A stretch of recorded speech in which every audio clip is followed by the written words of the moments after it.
ঠান্ডা মাথায় দুনিয়া থেকে স্ত্রীকে সরিয়ে দিল স্বামী। হ্যাঁ ভিউয়ার্স, এই প্রথম একটি ঘটনা যা সিনেমাকেও হার মানায়।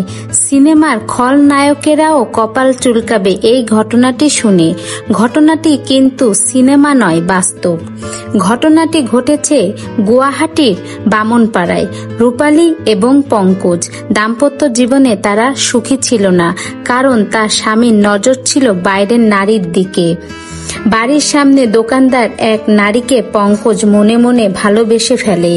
পঙ্কজ মনে করে এইভাবে লুকিয়ে চুরিয়ে আর কতদিন, যদি তার স্ত্রী সন্তানের কাছে ধরা পড়ে যায় তাহলে কি হবে, কি জবাব দিবে তাদের? একমাত্র মেয়ে, তাকেই বা সে কি বলবে?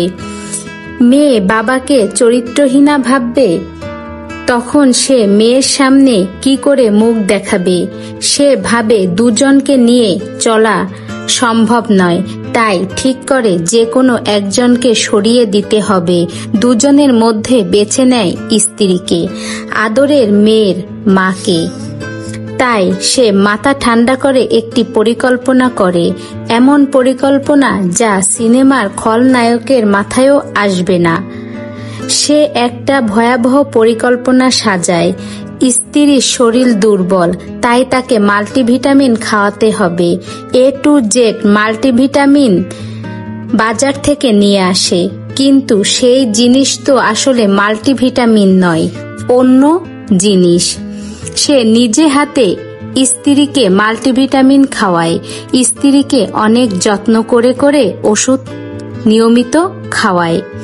প্রথম 3 ডোজ খাওয়ালে রূপালীর কিছুই হয় না, কিন্তু চতুর্থ ডোজ খাওয়ানোর পর রূপালী অনেক অসুস্থ হয়ে পড়ে।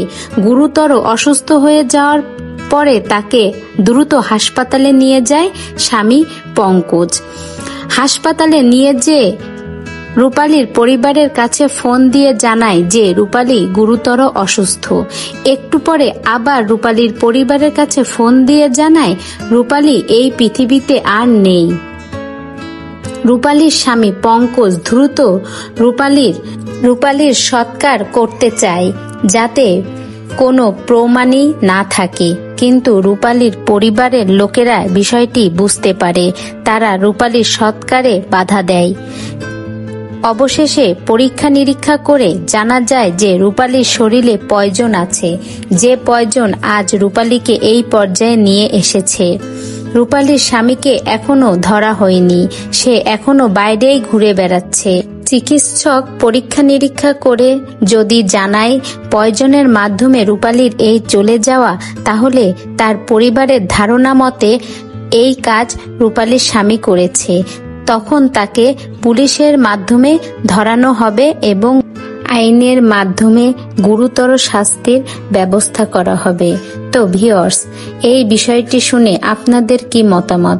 আপনাদের মূল্যবান মতামত প্লিজ কমেন্ট করে জানাবেন, সাবস্ক্রাইব করবেন, পাশে থাকবেন। ধন্যবাদ।